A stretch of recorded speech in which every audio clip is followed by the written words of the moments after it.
you found the skeleton, how would you tell people that? You personally, how would you decide? Well, interesting question. I don't know. I'd have to do some research on this.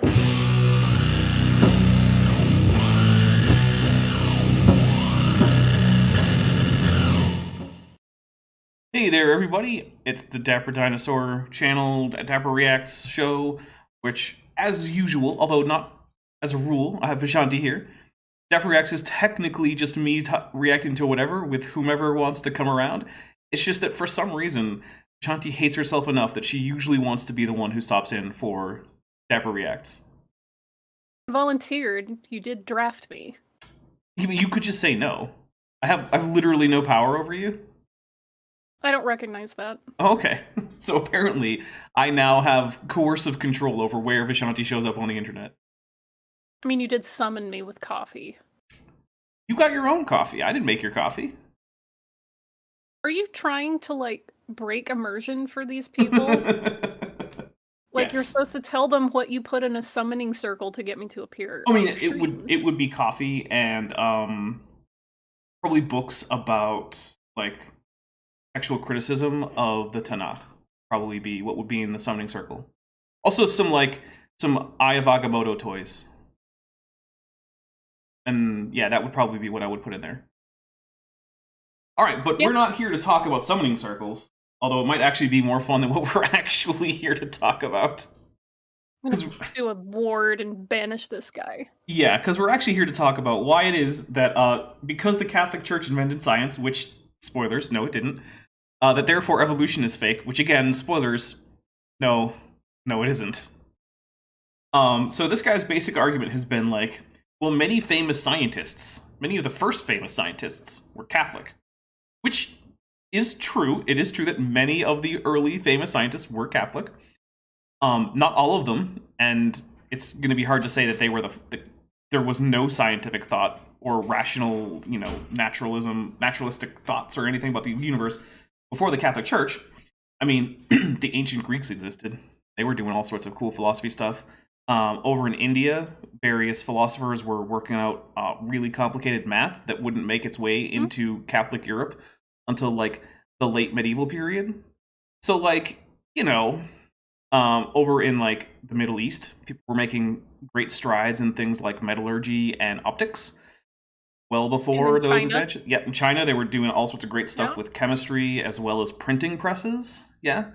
So, like, imagining that, like, science just starts in Catholic Europe is just, it's ahistorical. That's real dumb. Now, that's not to diminish the fact that there were a lot of really important scientific breakthroughs made in Catholic Europe. That also is true.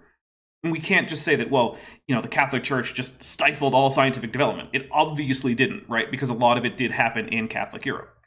So, like, we don't want to go on either side of the extreme where the Catholic Church is the only reason anyone has science, or, on the other hand, if it weren't for the Catholic Church, we'd be exploring the Andromeda Galaxy by now. Like, no, neither of those things are true. So the NBead says, your mom isn't real because the Catholic Church invented parents. Oh, there you go. So I want to say quickly, Too Young to Feel As Old gifted 5 Dapper Dinosaur memberships, so thank you very much.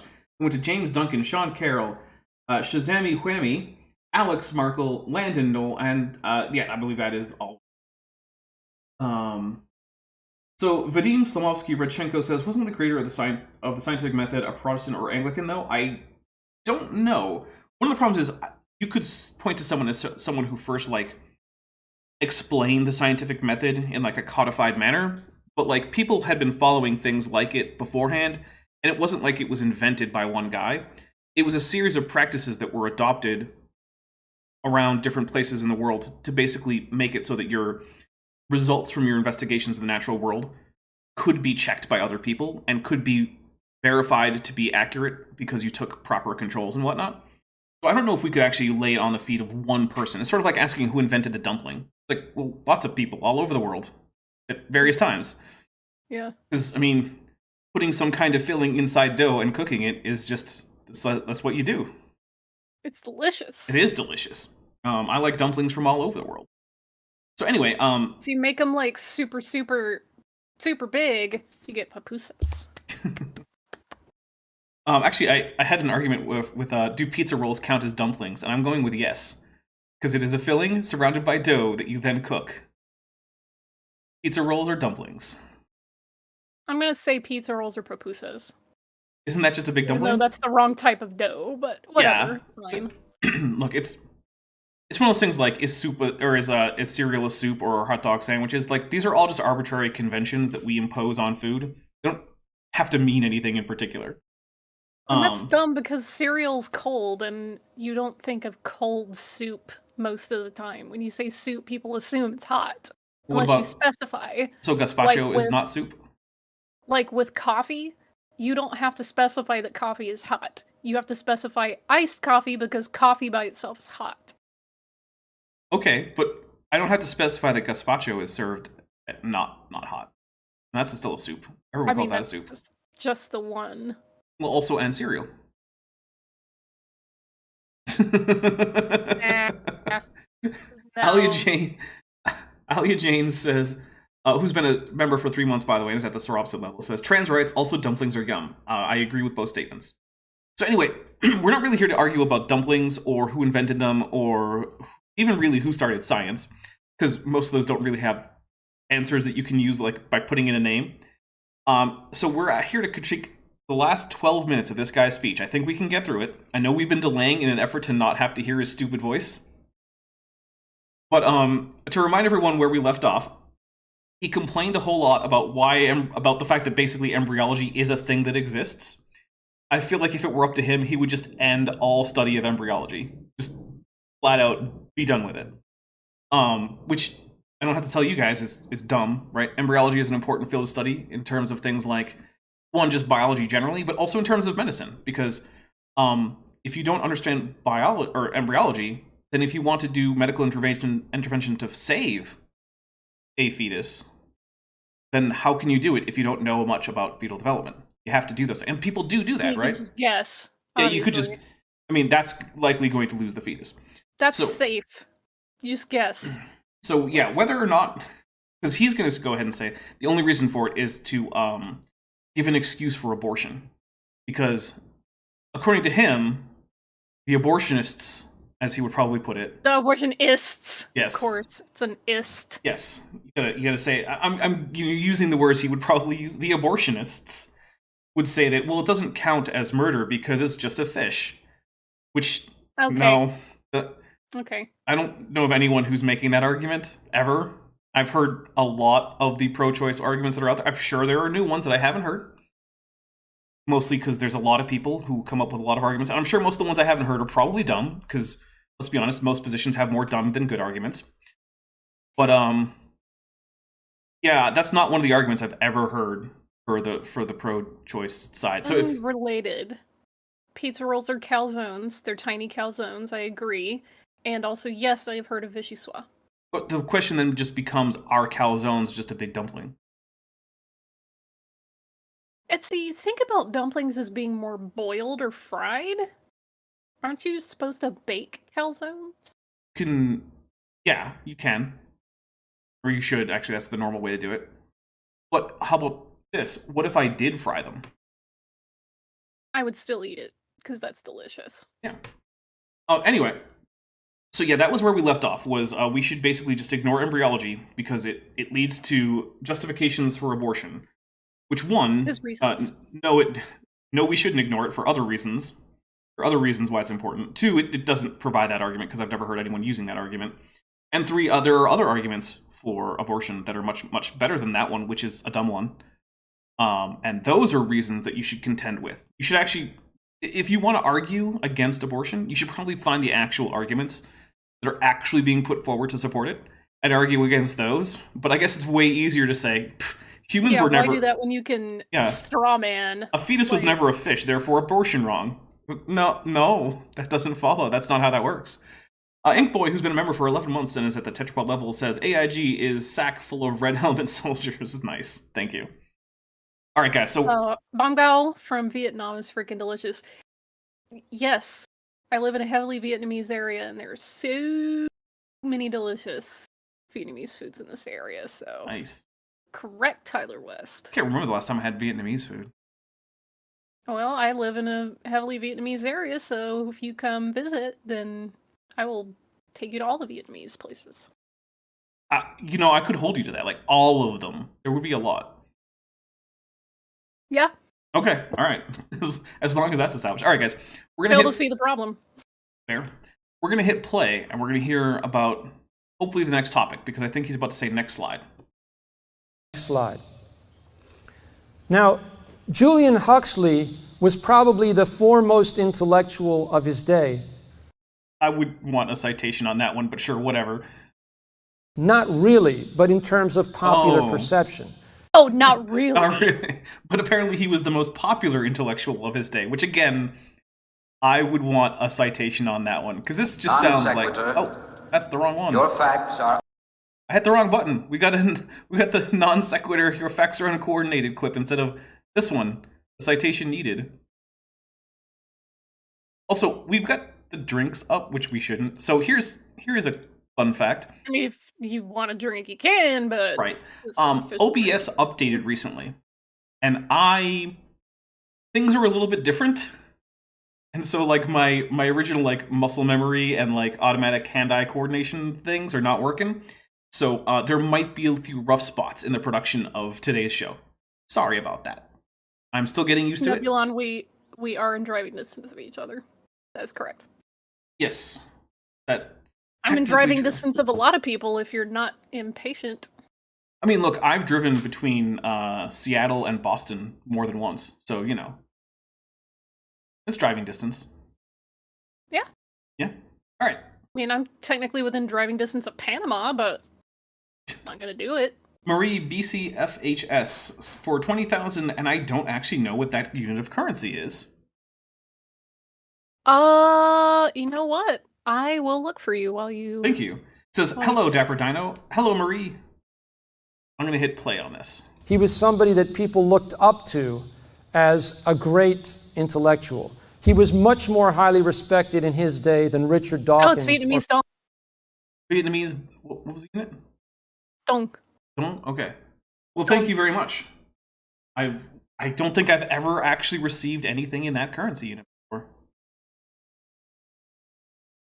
Interesting. A very, very, very, very belated Chukmung Nam Moi. Christopher Hitchens today.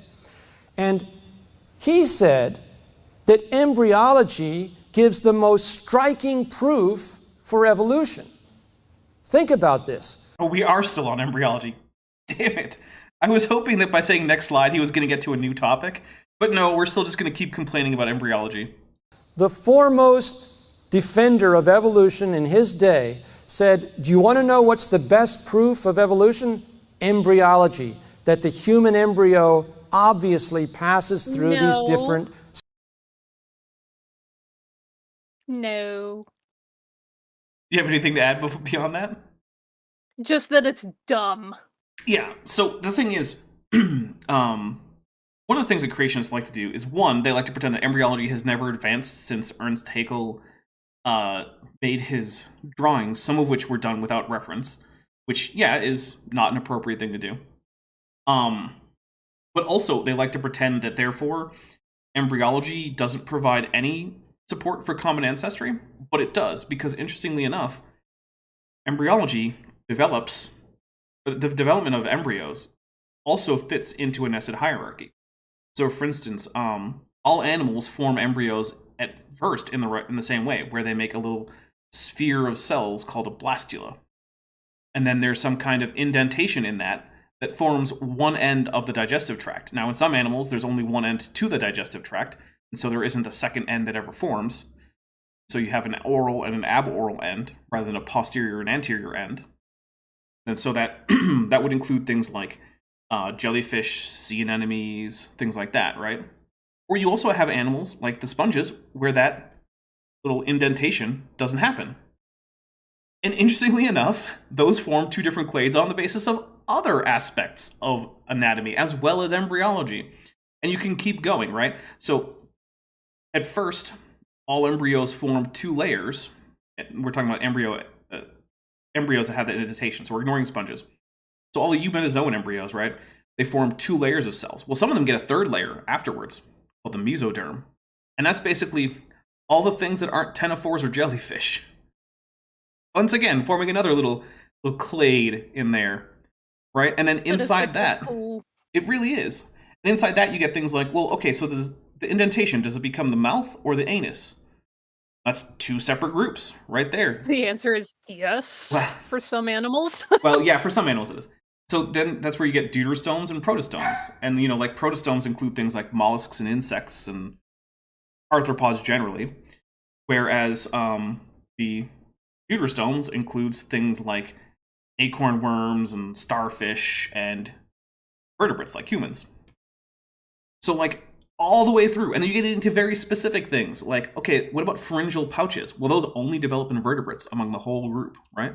Okay, cool. So we have pharyngeal pouches. And you get things like, what about limb buds? Well, limb buds are fairly distinct to tetrapods, at least in the way that they currently develop. You can keep going.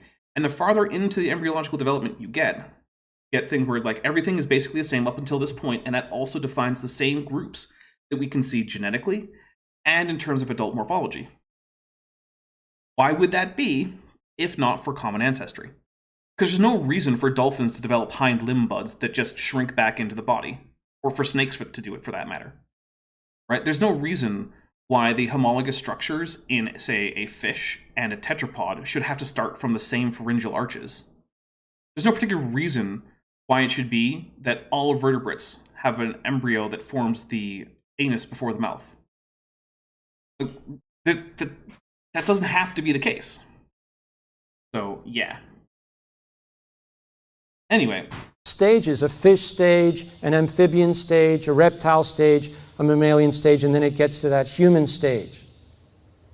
Humans are mammals! True. Yeah, none of that's true. Ian Chen, official for $7.99 redo, says AIG received their Amazon order, a box of Brooms. AIG ordered from Chipotle a bag of taco warmers. AIG New Children book of the One-Eyed Dragon. Goodness. Oh, that was like 3 in 1. Well done, Ian Chen, official. Well done. Incredible. Oh, man. My god, that's amazing. Goodness. Plus, I think it's Sunday morning over there for Ian Chen, official. Ian had to get up early to watch this, I think. Hey, welcome. Yeah. I always appreciate it whenever anyone from Australia comes by, because I never stream at convenient times for places like Australia, New Zealand, anything like that. Like, nope. Japan. Yeah, no. Nothing here is convenient for the Japanese. Although, to be fair, I don't think a lot of Japanese people are interested in, like, English language young earth creationism refutation. You never know. It's the internet. You never know, but, like, young earth creationism isn't really big in Japan because it's almost unknown outside of, like, heavily Christian areas. I was gonna say their education system is actually worth a damn. Yeah. Yeah, so anyway, here we go. Overrun with evangelicals. Now, next slide. Oh, yep, and Ian Chen official said, yep, Sunday, 6 a.m. Well, I hope you have a wonderful Sunday. Keeping in mind that the foremost intellectual champion of evolution, who helped to persuade the intellectual elite of the whole world that if you don't accept evolution, you're a nincompoop, said that that top row of drawings from Ernst Haeckel is the best proof that we have that evolution is true. I don't care what he said about it in terms of the best proof. But one thing I want to point out is that Haeckel made some explicit caveats about his drawings, right? One of which was that it removed any yolk or maternal tissue. He specifically said that I am not drawing yolk and maternal tissue. So here on the salamander, you know what that big ball is there Vishanti? Yolk. Yep, that's a yolk. Yep. You know what that little stringy thing is on the far left? So hey, that's that tissue. Yeah, that's that. That you didn't want to draw. Yeah, you know what that human thing is, where it looks like there's something like blasting out of the side of it. Yeah, that's the connection to the placenta. That's maternal tissue. So we've already, and the thing is, the person who wrote the paper that produced this figure, I don't remember who it was anyway, but there was a follow-up called Haeckel Fraud Not Proven, or Fraud Not Demonstrated. I'm not sure which one it was, in which it was then acknowledged that actually we did make some mistakes, and it looks like we probably can't say that it was fraud. Now, another thing is that Haeckel said that he oriented all the embryos the same way. But one of the things I want you to notice is the one listed under chicken as well as the one under human are both rotated approximately 90 degrees counterclockwise compared to the illustrations. So basically, this is not a fair comparison. For one thing, we're not excluding yolks and maternal tissue, as Haeckel did, and we're also not orienting all of these the same way. When you do that, they actually all significantly resemble each other much more than it would look like. But he's not going to bring that up. Here we have, I'm not going to say it's deceptive, right? Because I don't think the original author of this figure was trying to be deceptive. I think they overlooked those caveats from Haeckel. Now, on top of that, is it true that Haeckel drew some of these embryos from without a reference? It is. Should he have done that? No, I would say not. But that doesn't really change anything. Mark Smith for $5 says, you never know, the Japanese might like a good laugh with the Godzilla, and then 4 Theological tunicates. By the way, that reminds me, we have a new emoji. So we have a projector emoji for when the creationist in question is projecting. So that's Ellison's projector, just so that you all know. There you go. So if you want to, feel free to use the projector emoji whenever the creationist seems to be projecting. Projection! Well, once again, eventually evolution collided with reality. Mark Smith, who's been a member for 2 months at the Tetrapod level, says, oh, and greetings and salutations. Well, greetings and salutations to you. Because reality is depicted on the bottom row. Those are actual photographs of the human embryo at the same stage of development as the other embryos. Mm-hmm.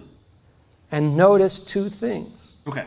First of all, notice how radically different the human embryo is from all the other embryos, but I actually don't notice that once you get rid of the placental material. Yeah, it's actually not radically different. I mean, you've got it oriented differently, but yeah, it looked like if you saw these in a lineup, you probably wouldn't be able to tell them apart except for the salamander or the fish because of the big old yolk. But like, yeah, in fact, I've actually done that. Like, I've looked at early development tetrapod embryos. They're very hard to tell the difference. You have to be an expert. Notice also how different the other embryos are from each other. I mean, again, once you follow the caveat that you're supposed to remove any yolk tissues or any maternal tissues, they're not. Also, once you orient them all the same way. Which, the orienting them the same way, that seems like it should be like the most basic aspect of a comparison, right? Like, yeah, maybe don't turn your things 90 degrees. Like, maybe you shouldn't have to rotate the page when you're looking between images. Right. Just thought. It's one of those basic things when you're comparing, like, the proportions of any 2 different things that are relatively closely related, right? So, like, I read a lot of dinosaur paleontology stuff. The typical thing that you do there... You know. I know. The typical thing that you do with dinosaur, like, comparisons, if you're trying to compare proportional difference, like, does this dinosaur have a proportionately longer arm than this one, is you scale them to equal femur length. So, however big or small they are, like if you wanted to compare a T-Rex and a tiny Compsognathus, right, you'd scale the skeletal diagrams. The femurs have the same length. And then you can tell from there what the differences in proportion are. It's a similar thing, right? Make these all oriented the same way and scale them so that some aspect is the same size across the group. I don't know what aspect you would use because I'm not an embryologist. I don't know the best practices for that, but that is how I would want it to be done. Also, to mention, how are we at Super Chats? What's your running total? My running total is 1130. Okay. Well, if we get to 55 today, then the next stream that I'm invited to, I will wear feeders. Nice. Maybe not these exact ones, but I will wear feeders. Nice. So if you want to see some more super cool plumage, get those Super Chats rolling. Well, wait, I thought that all that counted was the actual number that was up on screen, in which case we're well over 20,000. You fussed at me last time I tried to do that, so your count this time. Okay. What do you mean I can't just scale the math? Gosh, it's not like a 1-to-1 ratio. Yeah, it turns out most currencies aren't 1-to-1 with the dollar. The US dollar, that figure. is. I know, weird, right? Yeah. This is what God revealed. This is what has always been taught in the Catholic Church, that What has? No, it hasn't.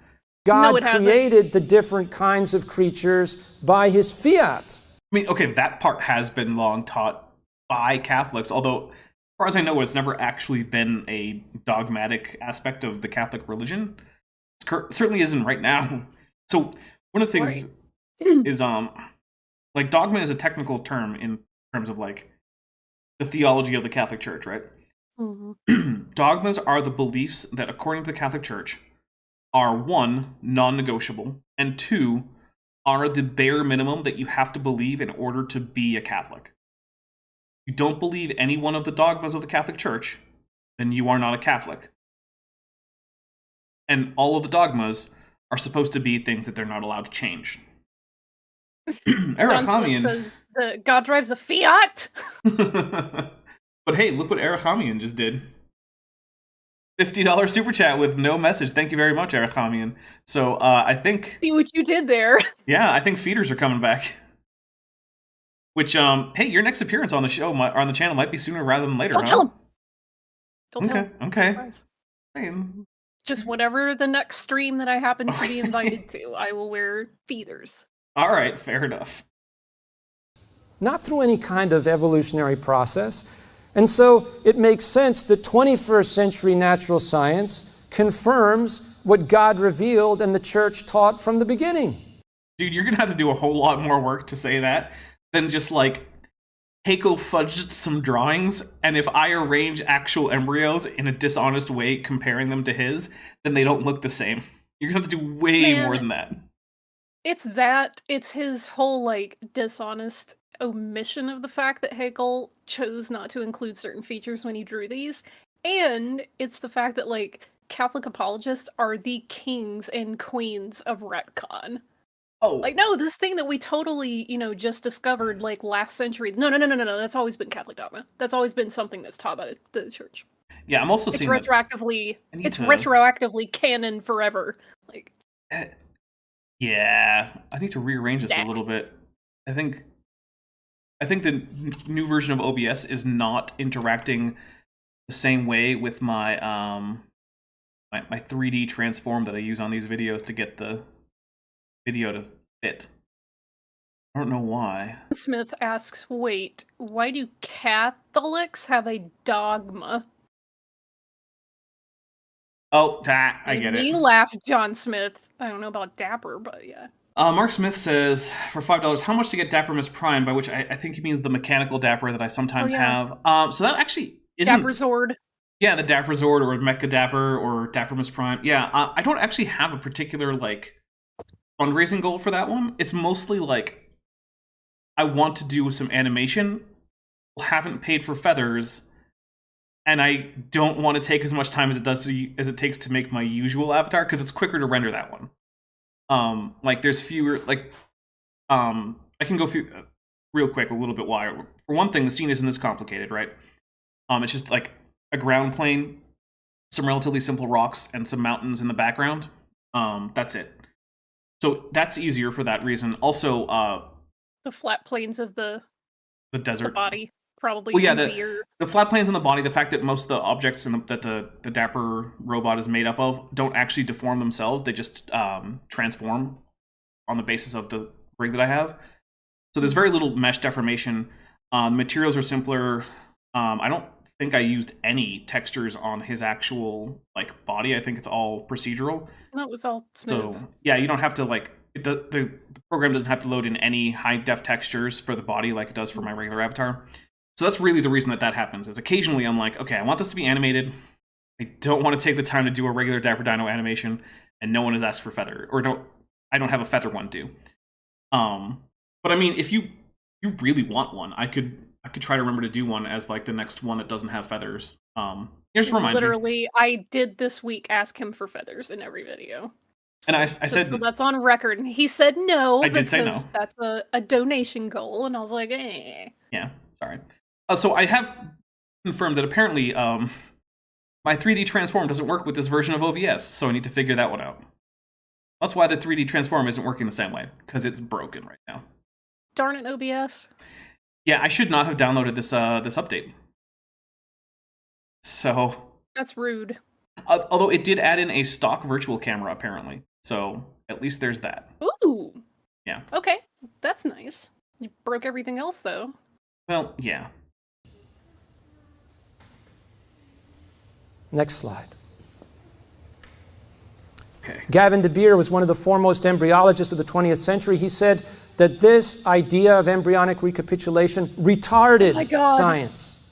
We really need a bingo card for stuff like this, because the guy cannot comprehend of science as a collaborative peer-reviewed process. It's all, this person said, this person of note said, like, these are declarations coming down from on high, which I'm not surprised because he's a Catholic, but... Well, that's part of the thing, is like the tradition of patristic theology in the Catholic Church basically goes with things like, well, we look at what this famous theologian guy said. He said this. So who are you to question Saint Turtle of Hippo? Right? Or, I don't know, Justin Martyr, or Saint Polycarp, or and pick one. That makes me laugh, though, like, even more, not even as someone who appreciates science for the fact that it's peer-reviewed and it's constantly developing, and there's new discoveries, and there's models that are constantly being refined, but also being Jewish. Our famous sages of note, they disagree not only with each other, but their writings are not considered like declarations that are unquestionable and how dare you. It's like anybody is welcome to question them and explain their reasoning and write a treatise or make commentaries. I mean, the biggies, they disagree with each other all the time. Rashi will write a commentary that says, you know, whatever, and then Rambam will come along like later and just go, no, that's all wrong. Okay, but I have it on some authority that Ramban also produced a work that explained all about general and special relativity long before Einstein. Now, granted, that's from Yosef Mizrahi, so, but like, can you confirm whether or not... Yes, who is the Jewish Matt Powell. Can you confirm that Ramban actually, in fact, discovered relativity long before Einstein did? Are we talking about Nachmanides Ramban? Or are we talking so. about Maimonides, Moshe ben Maimon? I actually don't know, because I don't know which one, given his accent, is... Can you confirm for either of them? Great. Did either of them write about relativity before Einstein? No. Oh. No, that's not a thing. I mean, if you really wanted to stretch, like, I mean, stretch, you might be able to bend some of the Zohar that way, but, like, that's mysticism. That's not meant to like, be taken literally. Yeah. So, and they write that, like, this is meant to be written in, like, metaphysical language, and it's meant to be, like, metaphor and symbolism and mystic, whatever, opining. But yeah, it's funny to me that, like, Sefaria, which is an online Jewish text library, they finally released most of Nachmanides' writings in English. And when you start going through it, it's like every other comment was like, oh yeah, Rashi was wrong. Rambam was wrong. Here's why. And he just like lists all these different reasonings, and it's amusing to me because it's just like disagreeing is part of what we do. And in Catholic dogma, you're like, how dare you disagree with this person who lived 700 years ago? It's like, who cares? Well, it is a little bit more complicated than that, but I mean, there is that trend. Also, there's been important, and he knew a lot of stuff, and he wrote a lot of stuff about stuff. So, like, don't care. Goodbye. I am simplifying away. There is also the aspect of consensus. So if you can find lots of disagreement between these church fathers, then you don't have to go with the one of them. Yeah. So, anyway, there's been a few things. First, I want to say hit like. It really helps, and I'm noticing that there's somewhere around 39 people who have not done that. I mean, hell, you could hit the dislike if you wanted. Just press a button. Yeah, either way it helps. Someone said that they like it when my tie goes all crazy. So that actually happens when I forget to simulate the cloth simulation. So what happens is, When it's in order just the reason my tie actually like hangs down and occasionally swings back and forth and whatnot is I run a very simple cloth simulation on like a simplified version of the tie that then gets applied to the higher poly version of the tie. I do that because otherwise it would take too long to simulate, and also files would be too big. So I have to simplify down the cloth simulation. But if I forget to do it, then when I upload that file to my render farm, each frame is just independently calculated, and the computer doesn't actually know what to do with that simulation. So it tries to just kind of simulate where the cloth should be, but it's based on essentially nothing. So what ends up happening is essentially just random noise just enters into where the tie is. So yeah, there's just like ah. Yeah. So also, Soulcat asked about Saint Turtle. So I believe it was last time that I was here, we had a poll as to whether you should say it Saint Augustine of Hippo, Augustine of Hippo, or Turtle of Hippo, and Turtle won. So that's apparently how I'm supposed to say the name. Yep, Turtle of Hippo. Saint Turtle of Hippo. Mm-hmm. So, Allie Jane for $2 says, my karma ran over my dogma. Nice. Good. Mark Smith for $5 says, Dapper, you have Klingon, I have Dovazul, AIG Postfritdozerton Zachary. I'm assuming I know what that means. Here's my thing with Dovazul. It's just an English relex, and I don't think that means that it counts as its own language. So by relex, I mean short for relexification, which basically just means you take all of the English grammar that exists, right? But instead of using English words, you just use a different word. You just change each word one-to-one, so that every single word just has a one-to-one correspondence in the two different quote-unquote languages. It's hard to then call that a language instead of just a cipher for English. On and on it goes in the chat. Said, it's just doing obscure Thai martial arts. It's a Thai fighter. Okay, that's really good. All right, here we go. Researchers said, we don't need to study the human embryo. We already know why it develops the way it does. It's recapitulating its evolutionary history. Bullshit. Literally no one ever said that. You know how I know? Because there have been embryology studies the whole time. People have been studying embryology, and they weren't all Catholics. I'm just going to put that out there. I mean, I make up shit too. Yeah. Can I go give a lecture? You could. I mean, heck, go for it. You could just pretend to be Catholic. How do they know? Yeah. It's not like you get a special sure tattoo or something. I remember enough of things from like my own learning and my mom's like family missals and things like that that I could probably quote on a dime if I had to. Yeah. And all my aunts and uncles when they got married, they all but like 2 had Catholic weddings, and those were excruciatingly long because they all insisted on having a mass. So that's the traditional way to do a marriage, is to have it during the mass. And then the bride and groom are supposed to have communion together. Yeah. That's supposed to be their first, like, joint activity as a married couple. Mm-hmm. And they have it's like a big rosary lasso that they put around them and everything. But I can change this into a positive memory and something that's entertaining for the chat. My mom's family, my mom's mother's family is Catholic, which being Hispanic, no shock. But we're known for being trolls and pranksters on her side. So when one of my aunts got married, all my uncles took the groom out the day of the wedding. They were like, hey man, you look really nervous. Let's go get some tacos. You need to like just loosen up a little bit. It's going to be okay. And he's like, oh wow, guys, thanks. That's really cool. So while they're out getting tacos, the cousins, so like all of my uncles' kids, uncles and aunts' kids, we all got together and modified the groom's shoes.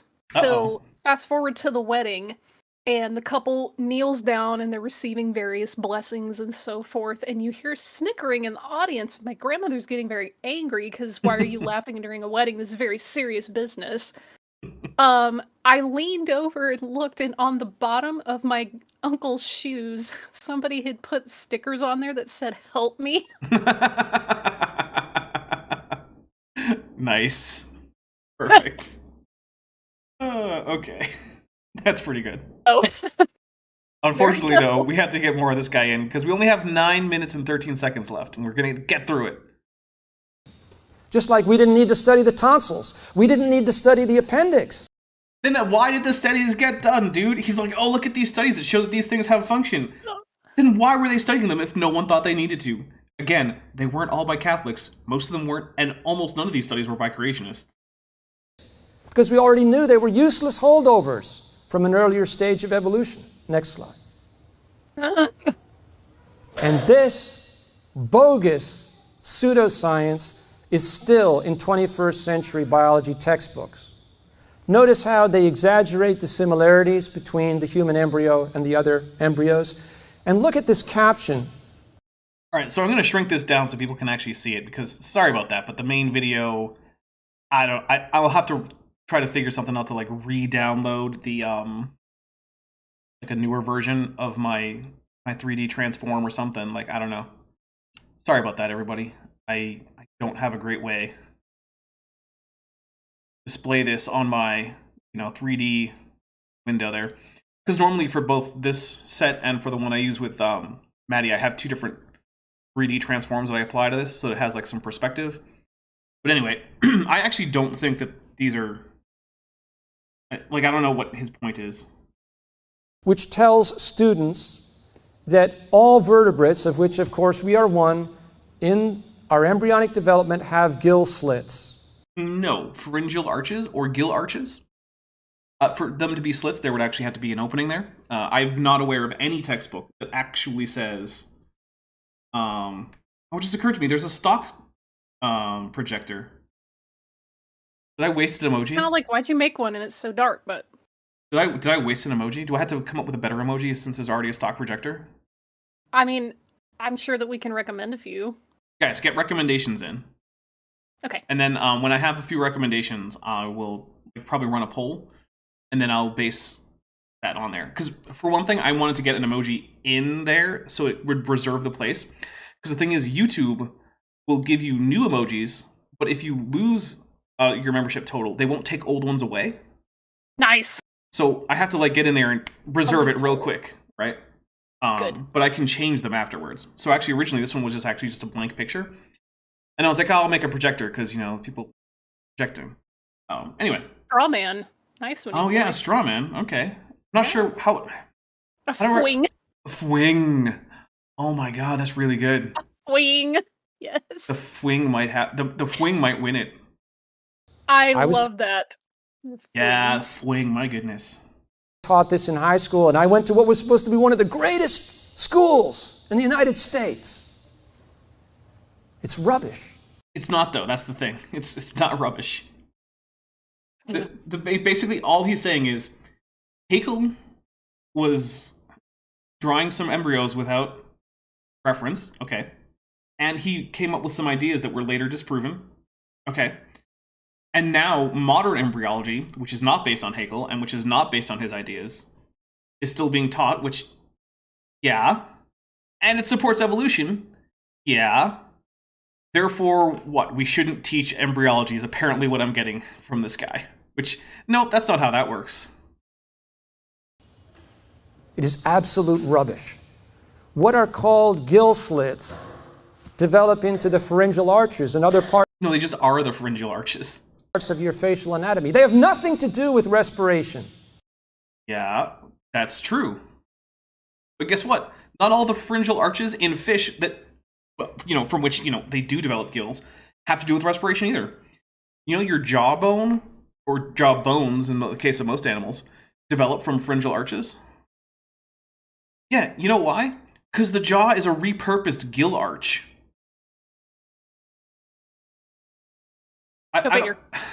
He's basically saying, look, in different lineages of animals, the same tissues develop into different things. Like, yeah, that's the point. What? That's how evolution works, buddy. That's the whole thing. But I went to a Catholic high school in Vancouver less than a year ago and gave a similar presentation, and I had students come up to me afterwards and say, Mr. Owen, these are our notes from our biology class. Vestigial organs, embryonic recapitulation. I'm glad that the Catholic high schools, like the one I went to be fair, are teaching actual biology. Because one of the things I want to drive home is this guy is not representative of Catholicism or Catholics broadly. This man represents a fringe within Catholicism. Typical Catholic is not a science denier. The typical Catholic does not reject evolution, or the ancient age of the earth, or the Big Bang. In fact, it was kind of a Catholic who, first came up with the Big Bang. So, we've been doing a lot of dunking on this guy, and I just want to make that clear that, look, you're out there and you're Catholic and you're like, this guy does not represent me. Trust me, I know. He does not. And I don't think he does. The same way that Kent Hovind doesn't represent all Christians, he actually represents a very tiny fringe of them. Yeah, even within Protestantism, he's a fairly fringe player. In fact, he's even more fringe than AIG is, and they already don't represent most Protestants. Yeah, he's fringe to AIG, and they're pretty fringe. So. Right. Dia Wing, unofficial for $2 says, so you're saying the jaws are vestigial gills? Yes, yeah, jaws are basically vestigial gills. I mean, they're worthless at respiration. But hey, they have another great function, which I'm a fan of. I like my jaws. How else am I supposed to snap up all those small animals? I have a love-hate relationship with my jaw because thanks to a fluke of biology, I inherited my mom's TMJ. Oh. Does it wonderful. Click? It feels great. Does it click? Yeah, sometimes. Yeah. Clicks, pops. Clicky TMJ, always fun. This is one of the many reasons I put off dentist trips for so long, is because sitting there with, your mouth agape for however long is just so uncomfortable. Oh my god. Yeah. Hate it. All right. But I will say that due to the threshold of super chats, that I owe the chat, if not a yodel, at least karaoke, and I did rearrange some lyrics so that you can be more incentivized to build the strawman emoji. Oh, so we're going strawman, not fwing. I think strawman or fwing are good contenders, but allow me to submit, there's a straw man waiting in the clip. He'd like to prove a falsehood, and he thinks he'll blow our minds. That's pretty good. All right. Also, it's actually possible that based on the fact that I was gifted 5 new memberships, we might be nearing the thresholds where I can just add both. So that's possible. Let me actually check while this guy goes on a little bit more. So I'm going to open up my studio and whatnot. In the 21st century. Next slide. And the real tragedy is that so many Catholic theologians jumped on this bandwagon, embraced this evolutionary pseudoscience without critically examining it in the light of the Catholic tradition. Father Ronner, one of the most famous and influential theologians of the... Look, here's the thing.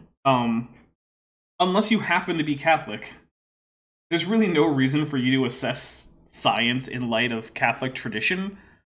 And here's the thing. Even if you are, science is better evidenced than Catholicism. By a long shot. So, you should be firmer in your scientific conclusions than you are in your belief in the truth of Catholicism. That doesn't mean Catholicism's not true. I'm not making that claim. I'm not here to tell you what to believe about God or Jesus or any of those other things, the Pope. Although, yeah, science is definitely a better established thing. So, if you feel like your understanding of your Catholicism is in conflict with well-established scientific facts, probably the Catholicism that needs to either be modified or shed. I'm not going to tell you which one. So, yeah. But also, I want to point out, like I said, Catholics are actually not, barred from accepting these aspects of science, is another thing. There's official statements by popes saying, yeah, no, it's fine, you can believe in science and be a Catholic. Don't worry about that. Mm-hmm. Yeah. 20th century. And look, Father Ronner wrote that ontogeny recapitulates phylogeny. That means that the human embryo in its development recapitulates its evolutionary history. Which it does not, by the way. That is an incorrect idea that was thought up by Ernst Haeckel. It's since been replaced by the more in-depth and much more accurate laws of embryology that were written down, I guess, discovered by a different Ernst. Ernst Bayer? I think it was von Bayer. But anyway, there are other laws. We actually went into it pretty in-depth last time. But basically, the gist of it is, you don't recapitulate your evolutionary history in embryology. However, the more distantly related any two organisms are, the more distantly, the more towards the beginning of embryological development you have to go to see the point where they're largely indistinguishable. And that the more particular traits of smaller and smaller groups appear later and later in embryology. So for instance, like if you have specialized dentition like mammals do, that really fancy tooth stuff is some of the last stuff to develop. Fingers develop way later than limbs on the whole, which is because limbs really start out with, basic fish stuff. The digestive tract is something that's basically common to just animals. So it's one of the first things it develops because it's so far back in evolutionary history. So that's the basic idea there. But you don't actually become a fish or a reptile or anything like that during embryology. And I believe Mark Smith for $2 says, what do we need to get both? You're going to have to be a little bit more specific as to both what? You don't have to both, super chat, though. The Fwing and the Strawman. Oh, right. I did look that up. So, this does not update in complete real time, so this might or might not have included the 5 that I was already gifted this stream. But right now, it is saying that to get 19 emojis, I need 11 more members.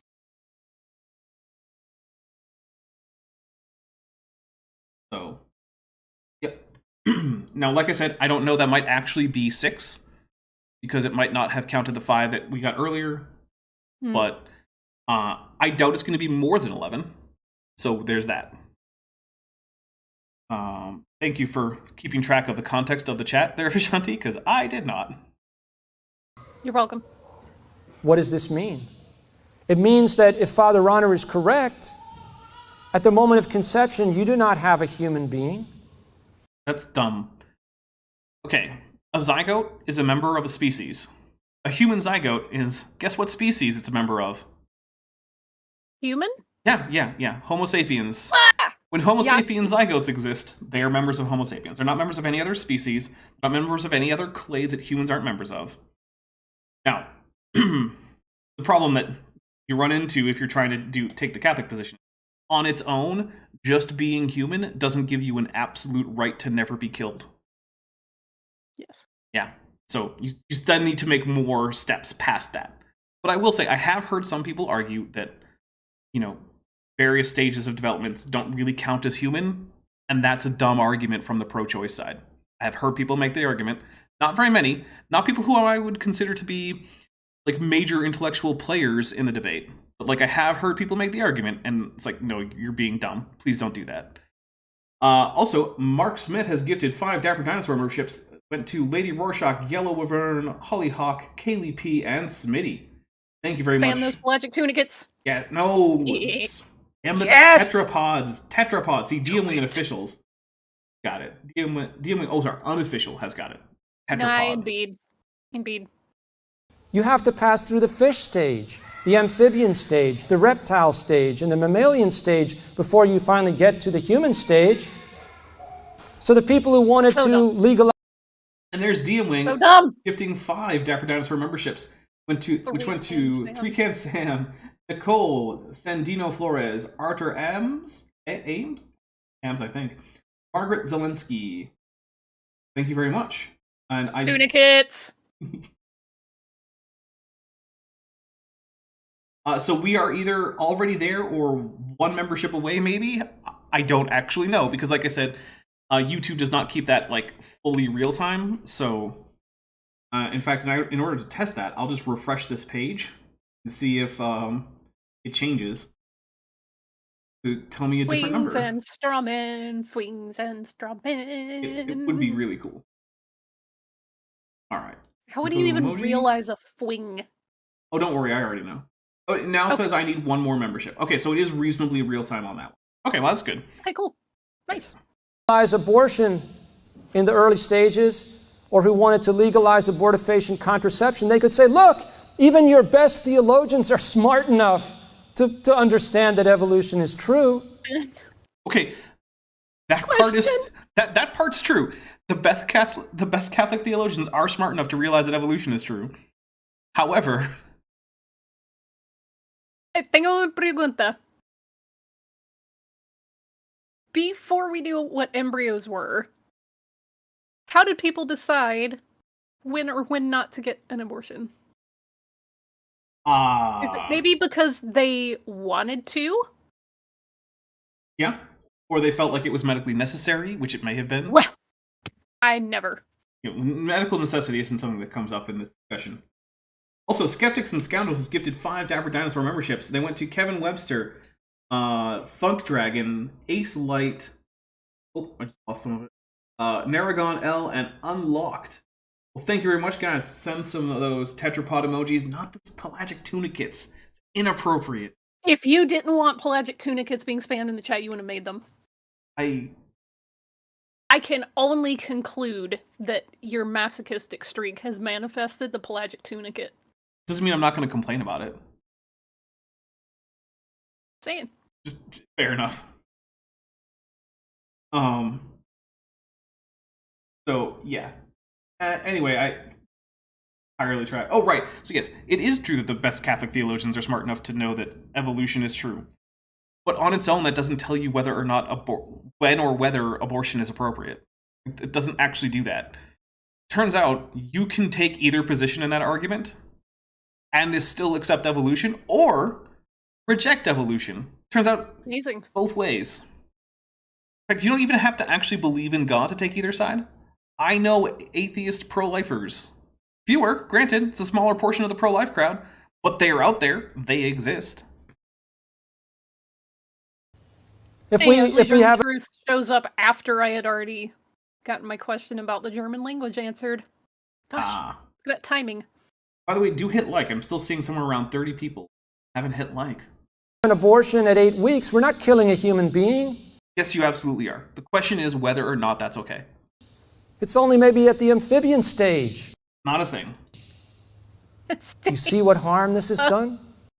No, I don't, because literally no one is making this argument. I can't believe that we're spending the entire time on just an extended refutation of a straw man of pro-choice.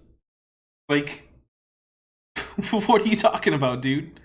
Like, do you think that he's noticed that the majority of Catholics are, one, or at least the ones that are following things that the Catholic Church says you have to follow in order to be a Catholic in good standing, are, one, not denying evolution, and two, still pro-life anyway. You think he's noticed that? I couldn't hear that. Does he care? Oh, yeah, no, he might not. Good point. Vadim asked if the lecturer had dealt with the Pope acknowledging that evolution is a fact. I don't remember him having done so. I think he would prefer to ignore the fact that that ever happened. This is a Trojan horse Uh-oh. that looked like it was some kind of scientific advance, and it was brought into the bosom of the Catholic community to wreak destruction and Bosom's a bring fun word. disabolical disorientation Oh my goodness. into the minds of the very leaders. This is very dramatic. This is like Satan infiltrating the Catholic Church. Diabolical. El Diablo. Of the Catholic community. Next slide. They're all Billy Butchers. I don't have time to talk about junk DNA. I'll just say very briefly Oh no. that I lost my power here. I'll just say very briefly that Dude, charge your phone before you start your talk. Come on. junk DNA was a hypothesis. No, it's not a hypothesis. It's a category of DNA. At one point, it might have been hypothesized that it existed, but then later that was very firmly confirmed. That was developed. Don Giovanni in the chat says, "Is it schism time again?" Like, there are already schisms in the Catholic Church over things like Vatican II and Vatican I. There's a schism that goes all the way back to Vatican I. There's several schisms for Vatican II. Yeah. I mean, the Catholic Church doesn't have schisms as often as, say, like, Protestantism, but it still has a schism every few decades or so. Lisa, you're tearing me apart. Thank you. Oh, goodness. Luther Matru's amazing. I don't think the video has come out yet, but I actually used the opening scene from The Room in a video not that long ago. Good. Good. Oh, it's in the Roger series. So Truly a masterpiece of our time. something that's coming up, guys, is Roger from Mudfossil U decided to make this long video about like quantum mechanics and particle physics. It's so bad. And so I've responded to it. And in that, I definitely used the opening scene of The Room. So, hi babe, I'm home. Right in there. By biologists, and it was based on this observation. You've all learned about DNA, and you've probably learned that only 2% of your DNA actually codes for protein, which makes the different building blocks of your body. I don't actually remember the percentage off the top of my head, but that doesn't sound super unreasonable. So biologists were asking themselves, especially back in the 70s, why is it that only 2% of our DNA actually codes for protein, which seems to be what's really important? After all, that's what makes the building blocks of our bodies. And you know what? Do you think maybe we answered that question in the, 50 years since then? As a matter of fact, to a large extent, the answer to that question is yes. Yes, we have. Look at that. Now, not all of it. There are still some parts of the human genome that are not well characterized. And sure, who knows what's going on in there? But really no one. Boy, have I got news for you. Inkboy for €2 says, if Vatican was so awesome, why there is no Vatican II? There is a Vatican II. There's a Vatican II. So if by Vatican you mean the actual subsection of Rome, then yeah, there's only one of those. But if by that you mean the Vatican councils, then there was a first Vatican council that was basically it did a few things. It was like sort of in the wake of the Protestant Reformation. So like there's the Diet of Worms that comes out, which is a Catholic council where they basically condemn Protestantism and whatnot. Then the first Vatican Council deals with a few other things, including creating the doctrine that the Pope can speak infallibly ex cathedra, which was okay. I know my Catholic audience members are going to disagree with me on this, but it was, as far as I can tell, just an excuse to keep the Immaculate Conception a dogma after a Pope just decided it was a dogma. Oh dear. So, then Vatican II, which is a much more recent one, that was like not in like the 40s or something. It was in the 20th century. I thought it was in the 60s. It might have been in the 60s. Oh yeah, that does sound right. 60s. Well, yeah. If John Smith says Vatican II came from the Vatican, why is there still a Vatican? Oh, that's a good point. Vatican II was the one that allowed masses to be said in the local languages. That's the reason it's not all in Latin or other liturgical languages, because people forget that, like the Maronite Catholics weren't using Latin. But, whatever. So it allowed. It didn't require you to say it in the local language. It just said that you can. Yeah, the Latin Mass, as far as I know, has never been unauthorized. So yeah, the Latin Mass is still perfectly appropriate for Catholic churches. It also introduced things like it significantly lessened the fasting rules. So like Catholics used to do no meat during all of Lent and no meat on Fridays the rest of the year, and that shifted it to just no meat on Fridays during Lent. Yeah, which was a huge change for the fasting rules. There was a whole bunch of other things. There were some other liturgical reforms. It's the reason that Catholic priests face the congregation when performing the Mass, rather than facing the same direction. Yeah. So there's a whole bunch of things. And there were some big objections to Vatican II, and that's created sort of the trad cath thing, which in its most extreme form has created breakaway splinter groups with their own anti-popes and whatnot. So yeah, it's quite a thing. There are some people who don't know what Vatican II is. He's being helpful. Yeah, actually, I would imagine most people don't know much about Vatican II. I mean, most people aren't Catholic, and even the ones who are, most of them were born well after it. They're just the Catholic Church as it is now is just the Catholic Church. You know what the answer became? Changes over the years. Actually, time for a break, though, isn't it? Oh yeah, it is. We'll take a break real quick after I say one thing. The flipping the priest around to the other side of the altar. you can actually see that was a relatively recent change, because a lot of older churches actually have altars that are built into the back wall. You can't face everyone else, because why would you need to? That's not how you say mass. So we'll just build it into the back of the church. So that's always, I always like seeing the churches that have that, because I'm like, yep, I know that was built a while ago. Uh-huh. All right, so we're going to take a quick break. We're going to refresh drinks, any kind of biological needs that need to be taken care of. Now I'm hopefully going to hit the right button and not screw it up because of an OBS update. So fingers crossed, everybody.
And we are back.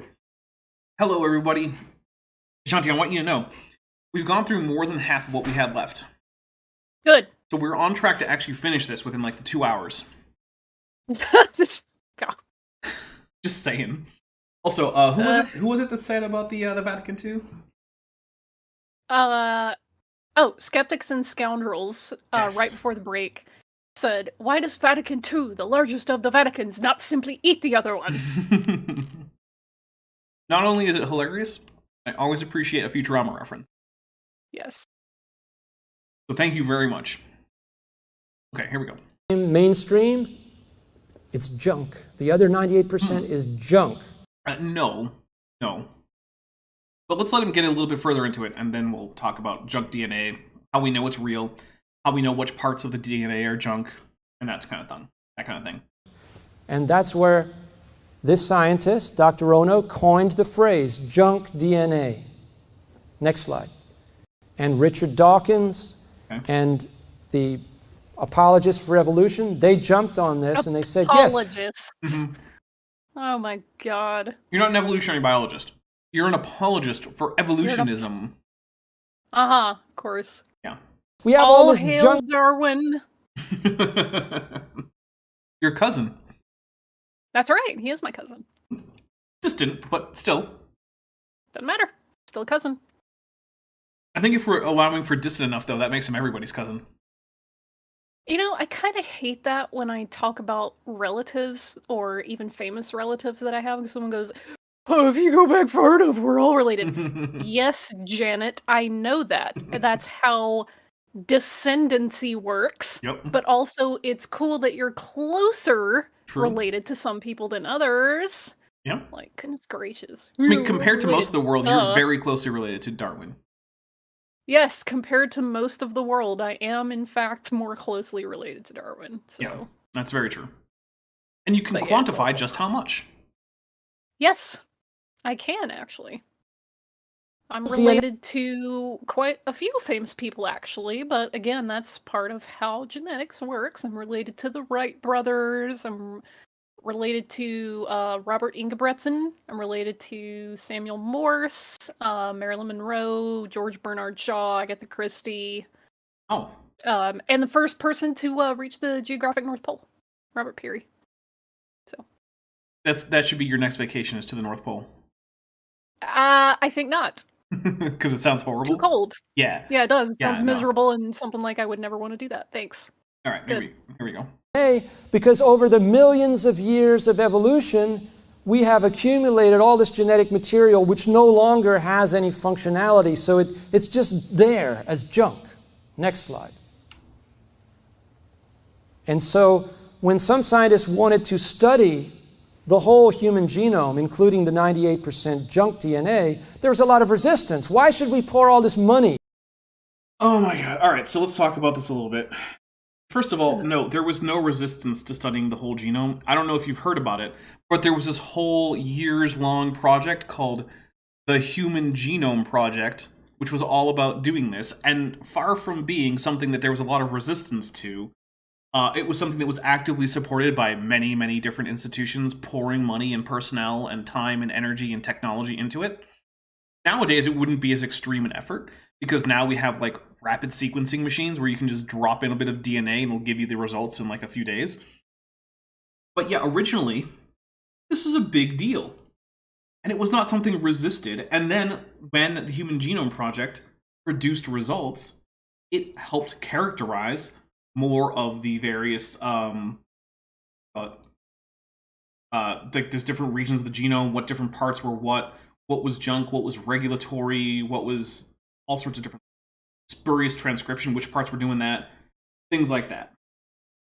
Okay, so yeah, this was not some kind of thing where science was like, we don't need to study the genome.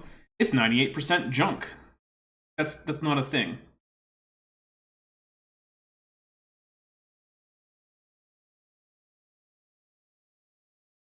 Wait a minute. Was YouTube lying to me? Because now it's telling me that I need 21 members for 20 emojis. I hate YouTube sometimes. Fake. Yeah, that sounds fake.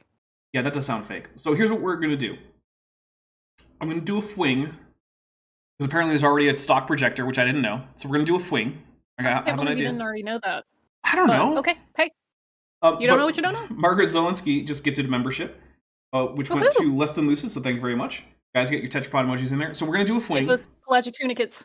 And then hopefully in a day or two I can YouTube can figure out whether it actually meant 11 more members or whether it actually meant 21 or... Because, look, I don't know. YouTube lies to me sometimes. And resources into studying junk. What a waste of time and effort. Next slide. Ugh. And next slide. But in spite of this resistance, the Human Genome Project was launched. Literally no resistance. There was none. I was gonna say everybody was pretty excited. Yeah, like, I hate this, like, because it's just like, I was there. I remember this, right? Like, when Ken Ham says, "Were you there?" I can say, yeah, I was there in the 90s and the early 2000s when the Human Genome Project was going on. No one was like, "This is stupid. Why would we even bother?" Everyone was on board. Everyone was like, yeah, we're going to get the whole genome sequenced. We're going to have a consensus genome. We'll be able to study it. And we'll be able to tell where people are from more easily. We'll have genetic markers. Or like all this, all great stuff. Everyone. Vandalia 1998 for $9.99 says, "Hope y'all have been okay. I've been out for a while with a toothache." Oh, that sucks. Need a root canal. Oof. But 90% of the dentists I've looked up don't take my insurance. So I need to find one that does, or find $1,500. Ouch. Not a fun time. Yeah. I love living in this very not broken country with its very not broken healthcare system. Yeah, the U.S. healthcare system has somehow managed to make, like, the worst possible option from every point of view, except if the point of view is like, I'm someone who runs a big healthcare providing company. Then it's great. It's great for you. But like, it's like, oh, your eyes are different than the rest of your health. Your teeth are different than the rest of your health. Oh, good. Thanks to know. Yeah. So also, Too Young to Feel This Old gifted 5 Dapper Dinosaur memberships. Ooh. So Donnie G, Dagger the Dragon, Pseudo-Didact, William Robinson, almost said Robinson, sorry.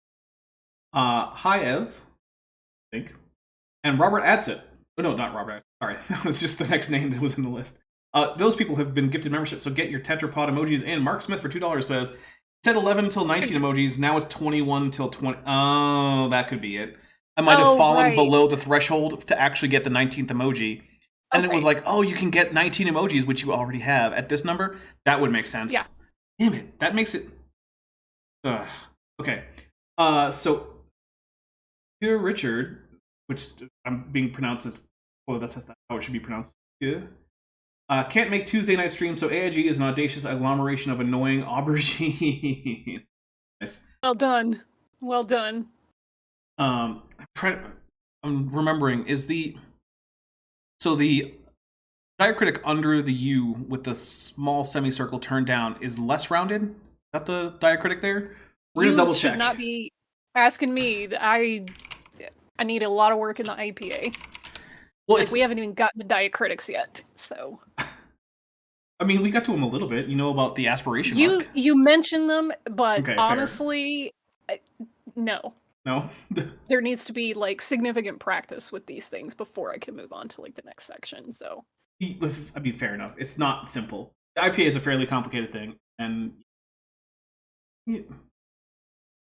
Trying to click on it so I can double check. While Dapper's doing that, I'll banter for a minute. Yeah. I am refreshing on the IPA and going past where I had already gotten to in my lessons with my former acting and dialect coach. So a lot of those symbols I recall, even if I don't have the muscle memory to just like pronounce them. However, we did not get to diacritics when Dapper and I were talking about this the other day. It's the non-syllabic mark, not the less rounded. Less rounded is like a C. Semicircle that is open to the right, not to the bottom. Cool. Yep. And to the beer discussion that's going on, I actually don't like stouts, and I don't really like IPAs that much. I'm just not a fan of ale in general. I prefer lagers by a long shot. It's gonna take a lot to get me personally to drink an ale that I've never had before, but if you go, hey, here's a lager you've never had, I'll be like, give it to me. So, yeah, that's... By the way, there's a fair chance that I will forget and say Hugh Richards instead of Hugh Richard. Yeah, it's hard for me to say it, actually. Hugh Richard. Yeah, that's hard for me to say. Sorry. The fact that I know how to say it doesn't mean that I'm going to be good at it. There are combinations that my tongue just doesn't want to do, which is... I mean, I'm pretty good at getting weird sounds down. Like, I have a lot of practice, but there's some of them, like, especially unfamiliar diphthongs. Thank you. It's impressive for a ceratosaur. Technically, don't have lips. Don't even have... Yeah, it's... We'll just not worry too much about how I make those, like, labiodental and bilabial sounds. It's fine. And lo and behold, we have discovered Big surprise. There is no such thing as junk DNA. No, just take a drink. This is straight up lie. Just take a drink. So what junk DNA is it's primarily stuff that's not coding, and it's not really regulatory either, right? So you might say, well, what's it doing? Well, there's a few things. One is it can just be that it exists as a location that isn't important in the genome, right? So things happen to your genome. There can be significant mutations. There can be things like big duplication or deletion events. There can be insertions of viral DNA into your genome, which if inserted inside of a gene could break the gene, and it could be an important gene. So it's actually adaptive to have a bunch of your genome that just exists only for the sake of there being something there, but what's there isn't important. Now, like I said, junk DNA isn't something that is just the box of stuff we don't know what it does yet. There are parts of the genome we know to be junk because we know what they do, and it's essentially nothing. However, that doesn't mean it's not important that it be there. You need to have spacers between different genes so that they don't just run into each other, because again, that can cause too many problems, especially with things like crossover events. You sometimes just need to have extra space there. Sometimes this non-coding, non-regulatory section can actually become a new gene if it mutates to have an open reading frame such that there's a start codon followed by a series of amino acid coding codons followed by a stop codon. That's actually a source of new genes, is the junk DNA. So there's a whole lot of reasons to have junk DNA, but you can't just pretend that it's just not there. Now, I think he can. Well, yeah. Okay, you can't honestly, and with being well-informed, pretend that it's not, that it just doesn't exist. The only way to say it doesn't exist is to either be ignorant of what junk DNA is, or to be dishonest about what is known about the genome. Here we go again with that Every single triangle day, there are new papers published in medical journals, in scientific journals, showing that what was thought to be junk DNA is actually functional after all. By the way, the triangle's up on screen. You get to pick up most two. Oh, is it? Yeah, at most two. Flip over to the Well-informed, honest creationist. The degree to which you become creationist is the degree to which you must give up on one of the other two. I don't see it. I mean, it's definitely up there. Are you caught up? I mean, let me make sure that I'm caught up on the stream. Hang on. Yeah, it sounds Oh, like you're there it probably not. is. Yay! There it is. Also, remember, there's always a delay. Yeah, I know. Apparently my stream stopped at some point, but I don't recall doing that unintentionally. But anyway.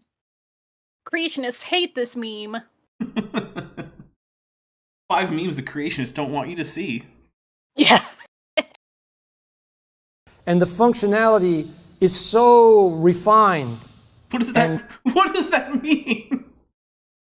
Like that it's refined, like You have very refined DNA. It knows to hold its pinky out when it's sipping tea. by the way, Refined. because I'm gonna stall for more time. Okay. Putting your pinky out is not something you're doing intentionally. It's a function of the way that teacups are Yeah, made, because it's the handles small. are very tiny and meant to be pinched. Hmm. Like your pinky literally won't fit on it. So when people are doing this, I'm like, nah, you're pinching the handle and your pinky just happens to hang off. It also knows the proper recipe for a good cucumber sandwich. Which actually, I like cucumber sandwiches. I'll say it. They're good. The design of the human body is so far beyond our comprehension that we're only beginning. Yeah, that's begging the question.